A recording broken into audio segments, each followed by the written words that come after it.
Bonjour à toutes et à tous et bienvenue à ce nouveau Good Morning Market. Nous sommes le mercredi 7 octobre 2020 et les indices américains ont terminé la session d'hier en repli après que Donald Trump ait reporté les discussions sur le plan de relance pour après les élections. Donc dans un tel contexte, le S&P 500 s'est replié d'1,4%, le Dow Jones a cédé 1,34% et le Nasdaq a perdu 1,57%. En Asie-Pacifique, alors il semblerait que ces développements négatifs sur la politique monétaire aient été ignorés, avec en Australie l'indice S&P ASX 200 en hausse de 1,2%. Le Kospi et le Nifty gagnent 0,6% et le Nikkei se négocie à la baisse de 0,2%. Et donc en Europe, on peut le constater, le DAX qui est toujours à l'intérieur de ce range et ne parvient pas à trancher. Il fait face actuellement à une résistance journalière. On va en parler, c'est la Kijun.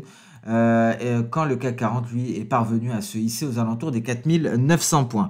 Alors à noter que lorsque Donald Trump a annoncé mettre fin aux discussions sur le plan de relance, mais il a clairement indiqué qu'il était prêt à signer des projets de loi autonomes, notamment sur le soutien aux compagnies aériennes, la protection des chèques de paie et les paiements directs de relance.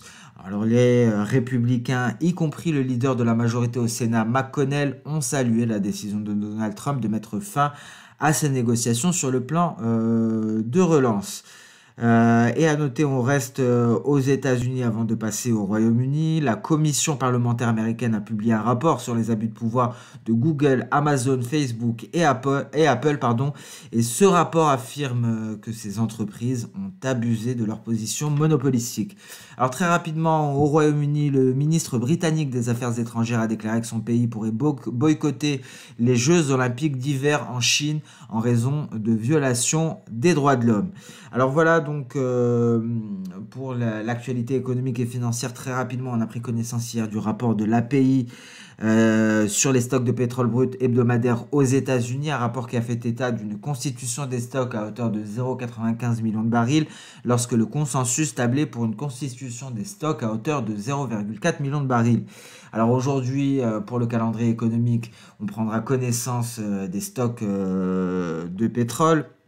Donc ce sera une donnée qui sera suivie de près par les opérateurs, le rapport du DOE. Hormis cela, on prendra connaissance également, on écoutera avec attention un discours de Christine Lagarde à 14h10 et le procès verbal du FOMC à 20h. Alors concernant les stocks de pétrole brut aux États-Unis, il faut savoir que le marché pétrolier est dans une situation plutôt délicate, avec des cours du pétrole qui ont retrouvé des couleurs dernièrement, notamment grâce à des difficultés qui sont rencontrées dans la production, principalement dans 4 champs de la mer du Nord qui sont exploités par Equinor.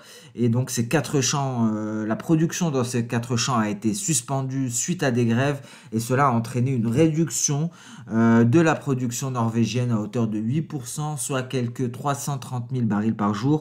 Et à noter de l'autre côté du globe, l'ouragan Delta qui devrait toucher la côte américaine dans la nuit de jeudi à vendredi et qui a déjà causé des retards de chargement de tankers suite à la fermeture de ports. Alors ça, ce sont pour les éléments de très court terme, des éléments haussiers. De l'autre côté, nous avons des éléments baissiers, des éléments de moyen long terme, notamment la production libyenne qui ne cesse d'augmenter. Je vous rappelle que la semaine dernière, elle était passée à 250 000 barils par jour, puis à 270 000 barils par jour quelques jours après. Cette semaine, elle se place à 290 000 barils par jour. Et il y a également ces perspectives de demande, une demande mondiale de pétrole qui patine et qui devrait avoir du mal à reprendre face notamment aux nouvelles restrictions mises en place et aux perspectives de confinement. Voilà pour les éléments haussiers de très court terme et les éléments baissiers de plus moyen long terme. Ceci étant dit, nous allons passer sans plus tarder sur le compartiment action avec les indices boursiers. On va débuter par le DAX. Le DAX en données journalières qui fait face à sa résistance de 12 895 points, plus largement la résistance des 12 900 points dès le début de séance européenne dans une tentative de sortie de son nuage par le haut. On va le voir ici en données H4. Donc le DAX, donc ici, pour résumer, hein, c'est un graphique, c'est une vision du DAX en données H4 avec Ishimoku en données H4. nous y avons ajouté le nuage journalier ici et la Kijun journalière que je viens d'ajouter à l'instant. C'est la résistance du jour et c'est donc ce qui empêche le DAX de se hisser au-dessus des 12 900 points pour aller tester la borne inférieure de son précédent biseau ascendant.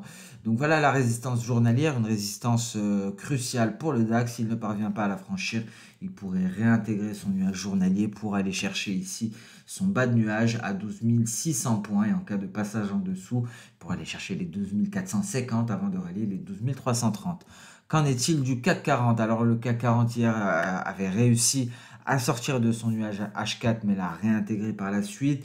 Alors il se hisse à 4900 points actuellement, donc prochaine cible 4980, dernier rempart avant les 5000 points pour aller chercher peut-être, pour aller rallier les 5077, ce qui permettrait de finaliser cette vague en ABCD en plaçant le point D justement sur cette projection de Soda E à 5077.9.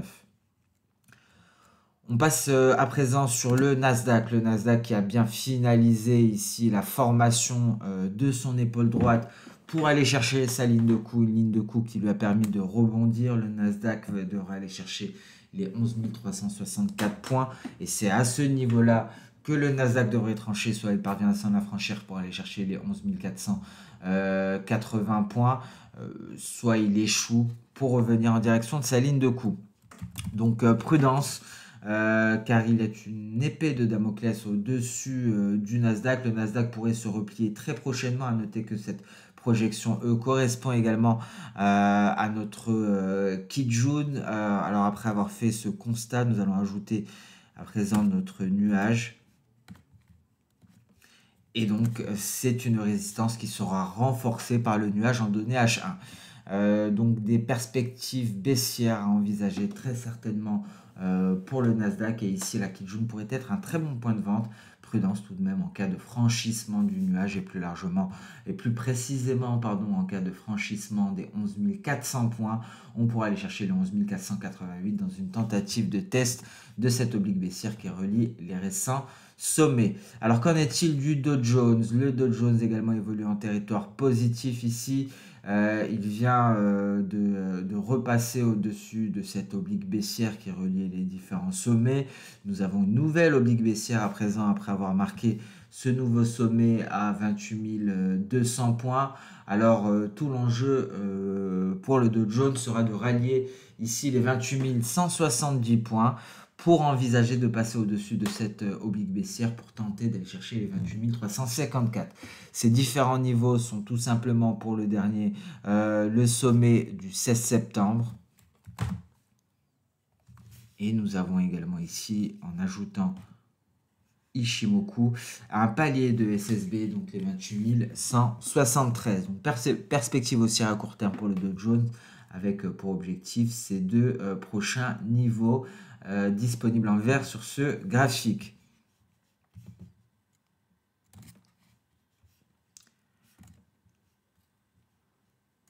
Qu'en est-il du S&P 500 S&P 500 à l'intérieur de son nuage qui fait face à une résistance, ce palier de Kijun à 3377.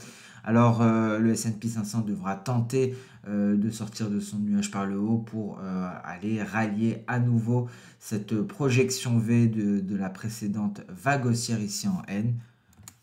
Alors à noter que c'est une zone de résistance à laquelle fait face le S&P 500 actuellement. Il parvient à s'en affranchir, il doit juste s'affranchir de sa Kijun pour aller chercher le récent sommet. En revanche, en cas de sortie par le bas de son nuage, donc en cas de cassure en dessous des 3350 points, on devrait aller chercher les 3320. Alors qu'en est-il du Nikkei? Le Nikkei est parvenu à s'affranchir à nouveau de sa zone de résistance. Il est actuellement sur sa projection V à 23 434. Alors s'il parvient à s'en affranchir, ce serait pour aller chercher les 23 562 et il pourrait profiter justement de cet élan d'optimisme pour aller chercher cette résistance non loin du récent sommet du 29 septembre. A noter que le Nikkei semble évoluer à l'intérieur dans l'enceinte d'un canal haussier. On va ajouter Ishimoku ici pour plus de précision et visiblement il vient de se hisser au-dessus de son nuage Perspective haussière à très court terme hein, pour le Nikkei jusqu'à 23 562. Lorsqu'il atteindra ce niveau, il vaudrait mieux privilégier les stratégies vendeuses avec pour objectif les 23 217. On passe à présent sur le compartiment des matières premières avant le Forex. Avec le gold, donc ici le gold en données journalières qui ne parvient pas, qui s'est fortement tout d'abord replié hier pour repasser donc en dessous des 1900 $. On n'est pas resté pendant longtemps hein, au-dessus de ce seuil psychologique. Alors qu'en est-il ici du gold en données H4? Nous avions eu donc une sortie de nuages par le haut et donc le repli s'est matérialisé sur le gold au contact de cette de cette projection V à 1916 $ l'once. Donc à présent, ce qui nous a permis donc de déterminer une nouvelle oblique baissière qui relie le sommet du 16 septembre et celui qui a été marqué en cours de séance hier. Et c'est l'objectif actuellement pour le gold. Tout l'enjeu sera de s'affranchir de cette oblique haussière pour aller s'installer au-dessus des 1917 et envisager un test des 1935 $ l'once. Alors pour l'heure, il faudra donc sortir du nuage. Il y a beaucoup d'obstacles en route. D'un point de vue technique, une sortie par le bas semble plus envisageable. Donc prudence à tout passage en dessous des 1883. On pourrait assister à un repli du gold en direction des 1850 $ l'once. Et ici, on peut le constater avec cette vision technique du gold en données H4. Nous avons tout d'abord ce nuage ici qui vient faire office de résistance. C'est le nuage journalier. Nous sommes à l'intérieur du nuage H4 avec un test de la Kijun. Prudence à tout passage en dessous du nuage H4. On pourrait aller être de retour en direction des 1850 $ l'once, comme on l'a annoncé ici, hein, comme on peut le constater également sur cette même vision un peu plus allégée pour les cours du gold. On passe à présent sur les cours du pétrole WTI, le pétrole WTI qui s'attaque à cette oblique baissière qui relie les différents sommets à partir les différents sommets de 2020. Donc justement les différents éléments que nous avons annoncés précédemment ont propulsé les cours du pétrole notamment à la baisse de la production norvégienne et cet ouragan Delta qui devrait frapper de plein fouet les côtes américaines, ce qui permet donc au pétrole d'évoluer en territoire positif. Donc ici un test de cette moyenne mobile à 50 périodes serait un excellent point de vente, notamment à 40,70 $. Peut-être que le pétrole WTI ne parviendra pas à aller au-delà de cette oblique baissière, mais en tout cas, excellent point de vente à ce niveau-là pour aller chercher des niveaux intraday que l'on va aborder immédiatement. On va ajouter juste Ishimoku pour une meilleure vision. Il est important de constater effectivement que le nuage journalier vient renforcer considérablement la moyenne mobile à 50 périodes, mais également cette oblique baissière. Donc très certainement un très bon point de vente pour aller chercher dans un premier temps notre Kijun à 39,70 avant d'aller chercher les 38,70. Mais on va voir cela plus dans le détail ici avec ce graphique qui est un peu brouillon, je vous l'accorde. Hein, je vais retirer cette oblique. Donc voilà, ici sur ce graphique intraday en données H4, on retrouve notre oblique baissière et c'est exactement le niveau qui est en cours de test avec une tentative de sortie par le haut du nuage.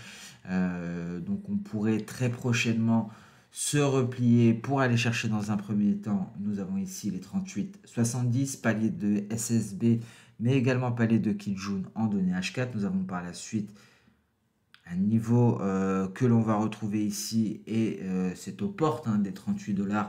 37,70, dernier rempart avant les 37,15 $. Donc voilà pour les objectifs baissiers. En revanche, en cas de percée haussière, on pourrait aller chercher les 41,70 $. Alors pour le Brent, on tente actuellement la percée, la sortie du nuage par le haut. Si on y parvient, ce serait pour aller chercher les 43 $. En revanche, en cas d'échec, ce serait pour aller chercher les 40,80, dernier rempart avant les 40 $, puis les 38,80 $. Le café, très rapidement, toujours en train de temporiser en dessous en dessous ici du seuil psychologique à 110 cents la livre. Nous allons passer à présent sur le marché des changes. Nous allons débuter comme à notre habitude par le billet vert, un billet vert qui vient se replier de retour sur sa zone de support, qui pourrait aller chercher les 93,62, ce qui permet à l'euro-dollar de percer à la hausse à nouveau pour sortir encore une fois de son nuage en données H4. Donc la cible pour l'euro-dollar, c'est tout simplement le seuil psychologique à 1,18 avant d'aller chercher les 1,1824. Donc cette hausse qui est en train de se construire petit à petit sur l'euro-dollar devrait permettre à la paire d'aller chercher les 1,1824 dans un premier temps pour aller rallier le seuil psychologique à 1,19. Donc nous allons tracer ce canal haussier qui accompagne les cours de l'euro-dollar en direction du seuil psychologique à 1,19. Nous avons d'autres choses sur le marché d'échange. Nous avons notamment l'USD-Yen, on en a parlé hier, qui a réintégré son canal haussier porté d'un côté par son nuage H4 qui vient renforcer son nuage H1. Donc on allait intégrer le canal haussier, percée haussière. 105 870 pour l'USD-Yen et donc une hausse qui devrait se poursuivre. On est donc bien parvenu à s'affranchir de ce récent sommet du 30 septembre. Et à noter ici que la résistance nous est donnée par un palier de SSB à ce niveau-là que l'on va tracer immédiatement.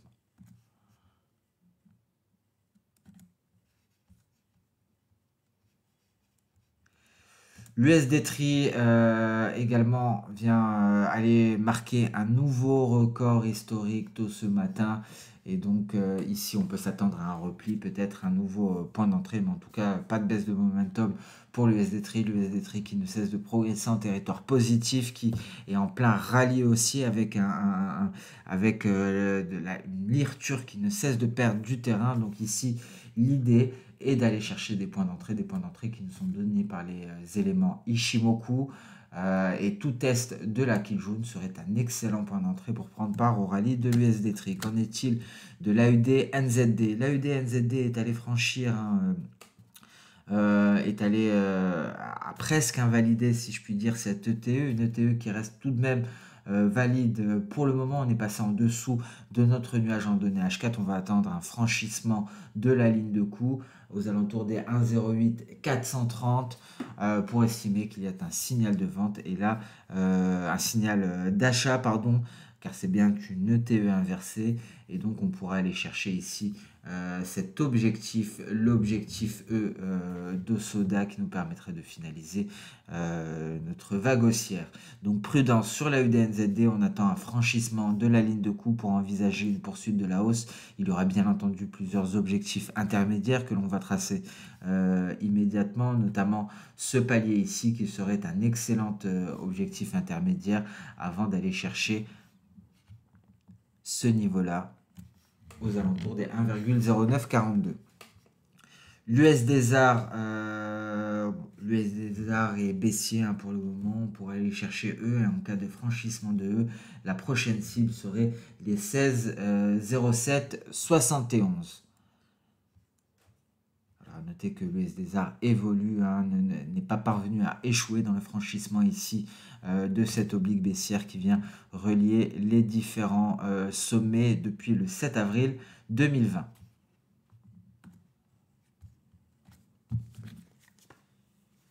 Alors ce Good Morning Market touche à sa fin, je vous remercie d'avoir suivi avec attention. Je vous souhaite une excellente séance de trading, une excellente journée, une journée qui sera rythmée par le discours de Christine Lagarde, mais également par le compte-rendu du FOMC et par le rapport du DOE concernant les stocks hebdomadaires de pétrole brut aux États-Unis.